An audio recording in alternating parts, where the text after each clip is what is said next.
Bonjour tout le monde. La semaine dernière, on a terminé le premier livre des 5 livres de la Torah, le livre de Bereshit, dans lequel on a étudié sur la création du monde, l'histoire de nos patriarches, Abraham, Yitzhak et Yaakov, puis après l'histoire des Shvatim, des 12 tribus. Et puis cette semaine, on commencera le nouveau livre, le deuxième livre de Shemot. Au début, dans la paracha, on nous dit Vayamot Yosef vechol echav vechol adorahu. Donc quoi, Yosef, ses frères et toute la génération, tous les 70 personnes avec qui Yaakov était descendu en Égypte, ils ont tous quitté ce monde. Donc une nouvelle période va commencer dans le peuple juif. De cette petite famille qui était uniquement 70 personnes, on commence à devenir un grand peuple, plus de milliers, même des centaines de milliers. Et là, la Torah commence à nous raconter comment le peuple égyptien, la tête de Pharaon, vont commencer à opprimer le peuple juif.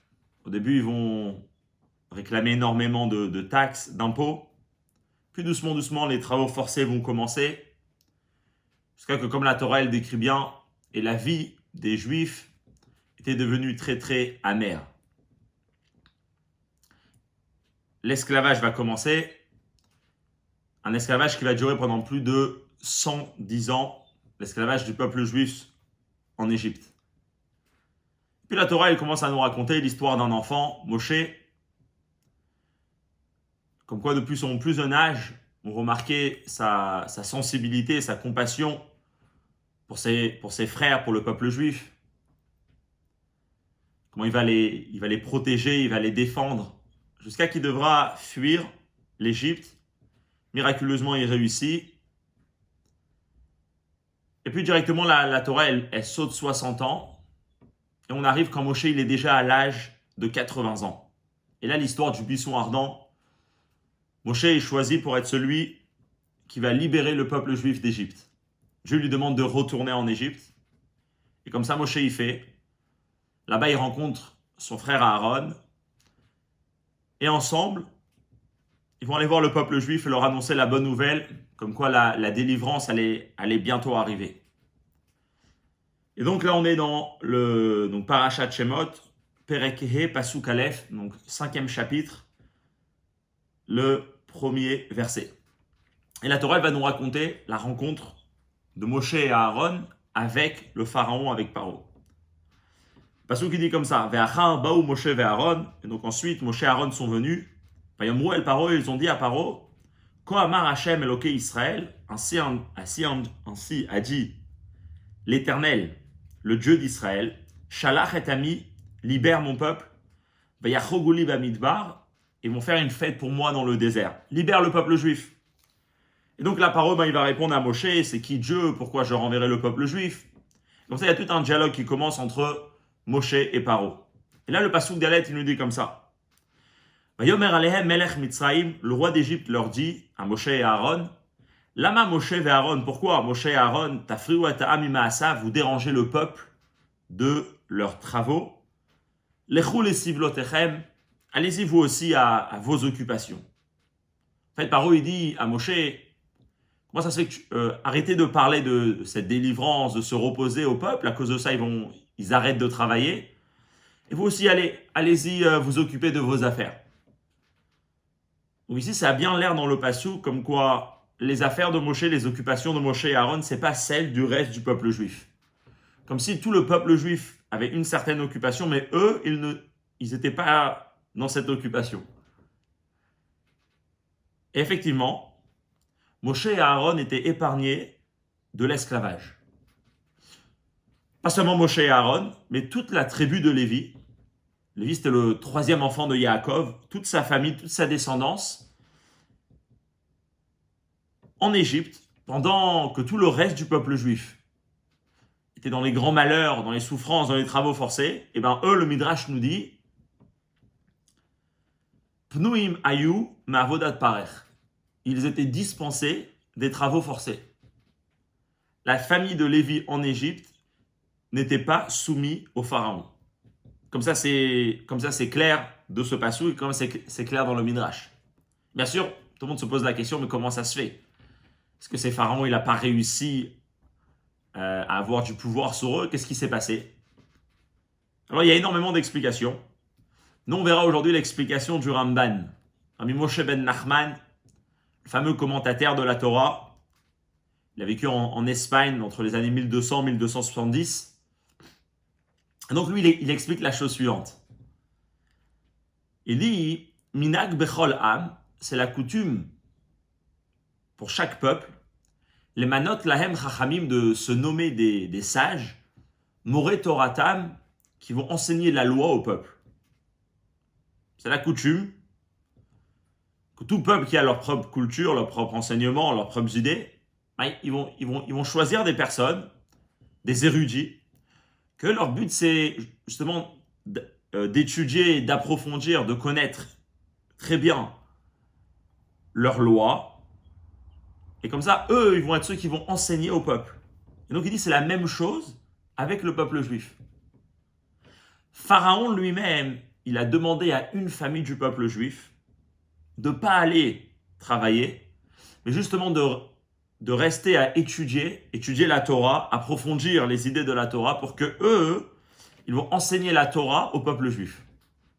C'est-à-dire que Pharaon lui-même, il est d'accord qu'il y a une tribu en Égypte qui se consacre à l'étude de la Torah. Comme ça, le peuple juif pourra connaître la Torah. Et donc en fait, c'est ce que Paro dit à Moshe, laissez le peuple juif travailler, vous aussi allez-y à votre travail, allez-y continuer à étudier la Torah, allez-y continuer à enseigner la Torah, à donner des cours au peuple juif, et on s'arrête là. Mais arrêtez de me parler de libérer le peuple juif. Donc c'est intéressant. Parce que c'est quelque part, on voit un autre aspect de Paro. On a l'habitude de parler de Paro en tant que le méchant, l'antisémite, qui a voulu exterminer le peuple juif. Et effectivement, ça c'est Paro au sens simple, Paro qui existait en Égypte. Après, comme chaque partie de la Torah, il faut essayer de l'apprendre d'une manière un peu plus profonde. Et que Paro et Moshe, c'est pas seulement deux personnes qu'ils ont vécues il y a des milliers d'années, mais Paro et Moshe, c'est deux idées, c'est deux concepts dans la Torah qui existent encore aujourd'hui.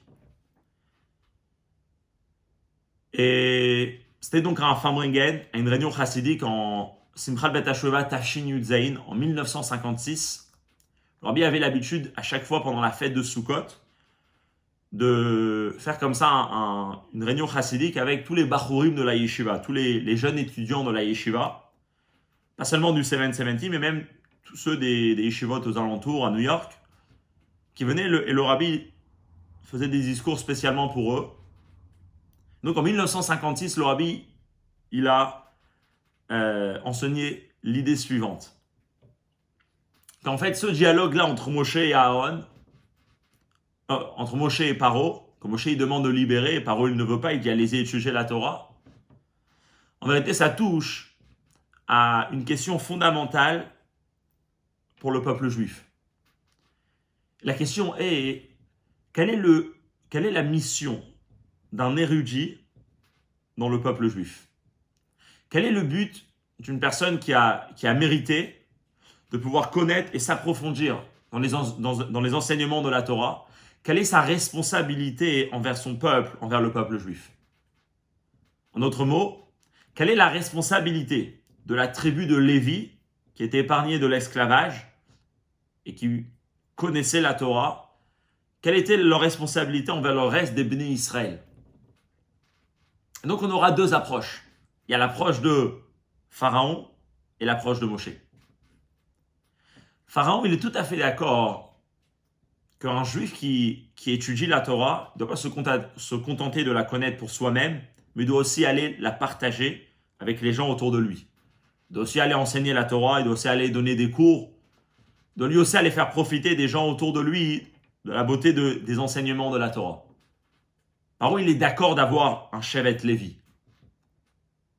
Mais, et là Paro n'est pas d'accord, il dit, où se termine votre travail? Où se termine le travail d'un enseignant, d'un éducateur, d'un rabbin? Ça se termine à transmettre les idées et les concepts de la Torah, les idées intellectuelles.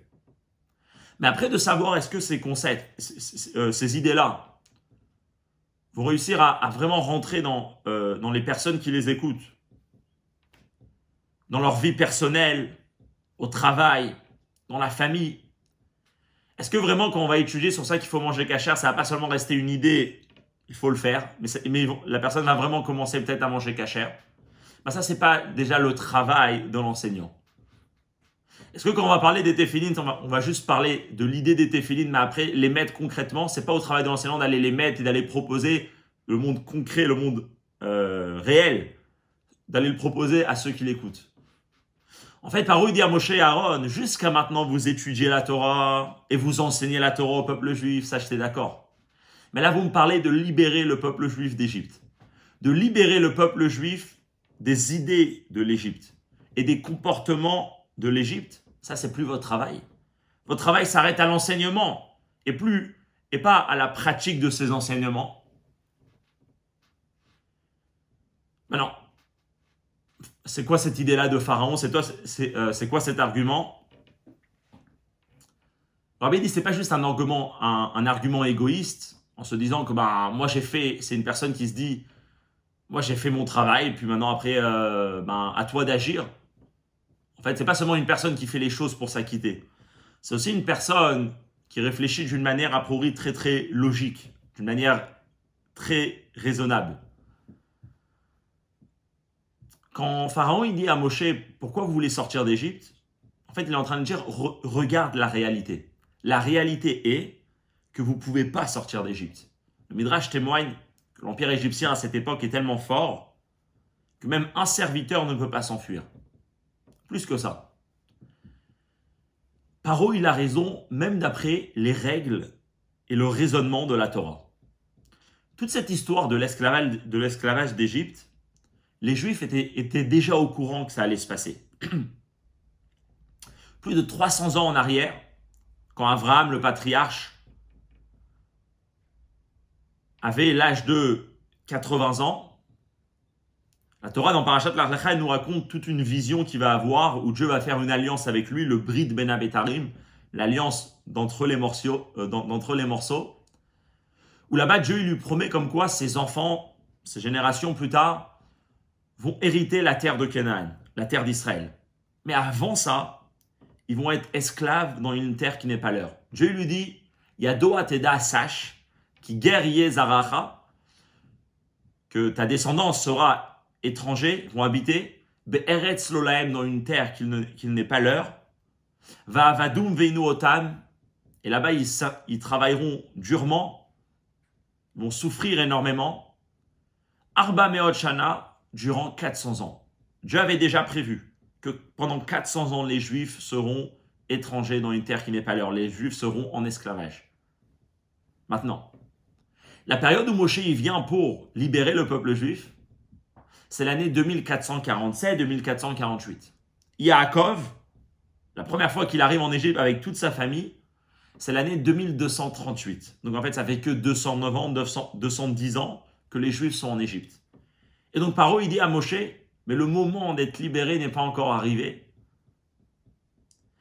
Et en fait, l'argument de Pharaon, c'est de dire la chose suivante. Pourquoi vous vous mêlez des manières comment Dieu a fixé ce monde?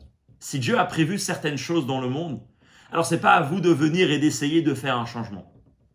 Si Dieu il a décidé que telle personne va grandir dans telle famille, va recevoir telle éducation et va avoir tel comportement dans la vie, alors pourquoi ça a un autrui de venir et de lui proposer une manière et un autre comportement? Le comportement de la Torah, le comportement des mitzvot. Peut-être que si Dieu a décidé qu'une personne grandit dans une telle situation, c'est qu'il doit rester dans cette situation. Et donc Pharaon, il dit à Moshe, premièrement, c'est le premier argument de Pharaon, c'est pas votre but à vous, aux enseignants, d'arriver au monde concret. Et deuxièmement, en faisant ça, peut-être que vous remettez en question les chemins, comment Dieu gère son monde. Vu que vous voulez peut-être faire un changement dans la vie des gens, de les transformer pour le bien, c'est vrai, mais transformer ce que Dieu a mis comme plan au départ. Ça, c'est Paro. Et bien sûr, Moshe et Aaron n'ont pas du tout accepté ces arguments, parce que l'approche de la Torah, c'est tout le contraire. L'approche de la Torah, c'est que si quelqu'un il a mérité de toucher aux enseignements de la Torah et mérité de l'enseigner, il ne doit pas seulement se contenter de l'enseigner, mais il doit vraiment montrer le chemin pour comment arriver concrètement à pratiquer ces idées-là. L'enseignement d'un rabbin de communauté, ou même en fait de n'importe quelle personne qui a une influence sur les personnes autour de lui, sur ses amis, sur sa famille, c'est de vraiment réussir à montrer comment la Torah n'est pas seulement une idée intellectuelle, mais la Torah c'est une manière de vivre. La Torah c'est une manière de vivre au quotidien, dans des actions, dans des comportements qui ramènent énormément de joie et d'épanouissement à la personne. Et pourquoi Moshe Rabbeinu il fait ça? Pourquoi ça c'est la bonne manière de le faire? Parce que c'est basé sur la base de la Torah qui est Ve'ahavta l'erecha kamocha, tu aimeras ton prochain comme toi-même. C'est-à-dire, je dois aimer la personne comme j'aime à moi. Ce que moi j'aime, je dois lui proposer. Et donc pour toute personne qui pratique un peu la Torah et mitzvot, chacun à son niveau, il voit directement comment ça amène énormément de joie, énormément de bonheur à la personne. Alors comment il peut se retenir de dire je donne uniquement l'idée intellectuelle, le concept, et je ne montre pas la manière de le pratiquer concrètement. Il ne peut pas se retenir de dire on reste en Égypte avec des travaux forcés sous le pharaon et je donne uniquement des cours de Torah. Non, le cours de Torah va emmener que la personne à qui je donne va être libérée des travaux physiques et mentaux du pharaon pour être attaché à Hachem, le créateur du monde. Et ça, c'est la première réponse de Moshe. Et sur le deuxième argument qu'a priori, c'est pas le moment et il faut attendre. Alors, Rabbi nous dit comme quoi, pas seulement c'est pas le bon argument, mais c'est un argument qui est très dangereux. Dans la paracha de Ré, c'est rapporté que quand les Juifs sont sortis d'Égypte, ils l'ont fait bechipazon, avec précipitation. Donc le Rabbi ramène du Shla Kadosh, Rabbi Yeshayahu Alevi Horowitz, le Rav de Prague, qui dit que les Juifs l'ont fait avec précipitation parce que c'était vraiment le dernier moment, la dernière seconde pour eux pour sortir d'Égypte. S'ils seraient restés encore un peu en Égypte, même le temps de Ke'erefaïn, le temps d'un clin d'œil, ils auraient complètement loupé la Géoula. Les Juifs seraient restés en Égypte et ne seraient plus jamais sortis d'Égypte. Parce que les Juifs étaient tellement plongés dans les forces du mal, dans les forces de l'impureté, que si maintenant ils ne sortaient pas, ils se retrouvaient trop à l'intérieur de ces forces d'impureté et plus pouvoir sortir d'Égypte. Donc heureusement qu'on n'a pas écouté Paro, parce que pas seulement maintenant on ne serait pas sorti, pas seulement à 400 ans on ne serait pas sorti, mais même jamais on serait sorti. En fait, en disant que la délivrance, on la repose pour plus tard, c'est peut-être ce qui va faire qu'on ne va jamais sortir d'Égypte. Ah, on va se poser la question, a priori c'était prévu 400 ans. Comment ça se fait qu'on est sorti au bout de 210 ans? Et là, le Rabbi donne la réponse suivante. Le peuple juif n'est pas du tout un peuple qui dépend de logique et de raisonnement. Même des raisonnements qui sont écrits dans la Torah, même des règles qui sont écrites dans la Torah, même des prophéties qui sont écrites dans la Torah que vous allez souffrir pendant 400 ans, le lien d'un juif avec Dieu et l'existence du peuple juif, elle est complètement surnaturelle et pas du tout rationnelle. On peut le voir de notre histoire, où le peuple juif est encore là malgré tous les persécutions qu'il a subies. Et donc en fait, c'est vrai que c'est écrit 400 ans, mais Dieu il peut changer ces 400 ans. Et d'ailleurs, c'est ce qui s'est passé. Shlomo HaMelech, il dit dans Shir HaShirim, dans le Cantique des Cantiques, comme quoi, Inedodi Zeba, voilà mon bien-aimé, il est venu, il est en train de décrire la sortie d'Égypte, et il a été Medaleg Aleharim, il a sauté les montagnes. En fait, il a sauté les étapes. Il a sauté sur le temps. De 400 ans, il est passé que à 210 ans, et c'est ce qui s'est passé, c'est comme ça que le peuple juif a été sauvé. Donc c'est pour ça que Moshe n'accepte pas du tout l'argument de Pharaon. Donc bien sûr, l'enseignement, il est clair. Chacun doit essayer de consacrer un peu de son temps pour aider son peuple. Chacun doit essayer un peu de prendre de son propre temps pour essayer de voir est-ce que dans son entourage, les gens ils sont en train de servir le pharaon ou ils sont en train de servir Dieu. Est-ce que les gens autour de nous sont en train de consacrer leur force, leurs dons, leurs capacités pour des bonnes choses, pour des choses véritables, ou ils sont en train de consacrer leurs choses sur des choses provisoires. Et donc à nous d'essayer de leur montrer le bon chemin pour essayer de trouver une vie d'étude de la Torah et de pratique des mitzvot avec la joie. Mais aussi il y a un deuxième enseignement qu'il ne faut pas repousser ça pour plus tard. Il ne faut pas se dire c'est pas encore arrivé le moment, dans une semaine, dans un mois, Bon, peut-être même de ne pas se dire de repousser le temps d'un clin d'œil. Parce qu'on ne sait jamais.